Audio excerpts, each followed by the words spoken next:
without you having equal access and fair treatment within their court. Otherwise, let the world know. Not the first time that I've been on the steps of this state capitol. But if I could utter one thing, it would be, I love my country, but I fear my government.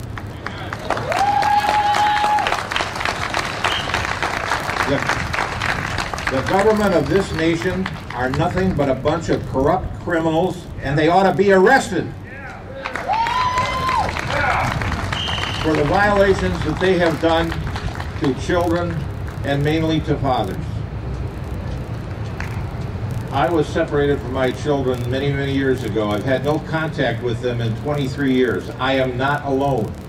There are hundreds of thousands of children who've been separated from their fathers across this nation. It is criminal.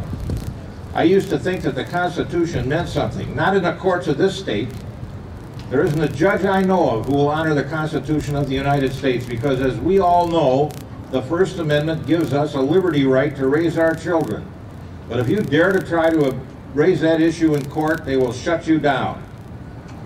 Truly, when you walk into a courtroom as a father going through a divorce in this country today and for the last 30 years, you haven't got a chance in hell of being successful.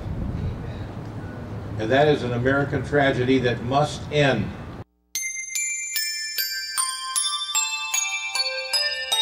For at least 35 years, American fathers have been struggling for decent, fair treatment in our court system. To date, that struggle has been a miserable failure. Today, there's tens of thousands of fathers who desire nothing more than an opportunity to remain active parents in the lives of their children.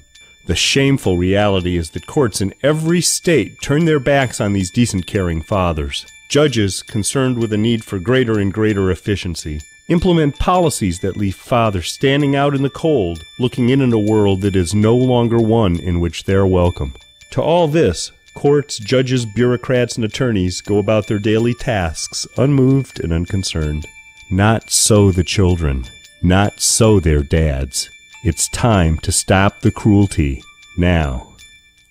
The worst and most incompetent parent in America is the court system. The government has no concept of what it is to be a parent, and yet they're the ones who are legislating and governing over who remains a parent to their children, and they have made a colossal mess out of this. They are responsible for child abuse from hundreds of thousands of children, not only in Michigan but all across the country. It's a national disgrace. It must stop. As one lawyer said to me one day in the halls of the Oakland County Courthouse, you have to understand something. Law is practiced here, not justice. We have created a huge bureaucratic machine in this country.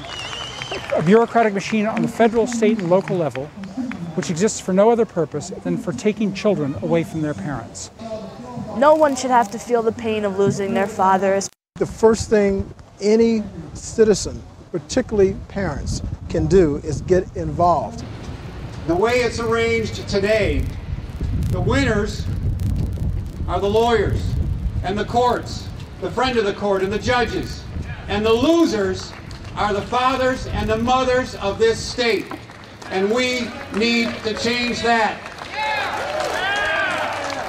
And with our legislation, the winners will be the moms and the dads of Michigan, so they will each have equal opportunity to be with their children, to raise their children.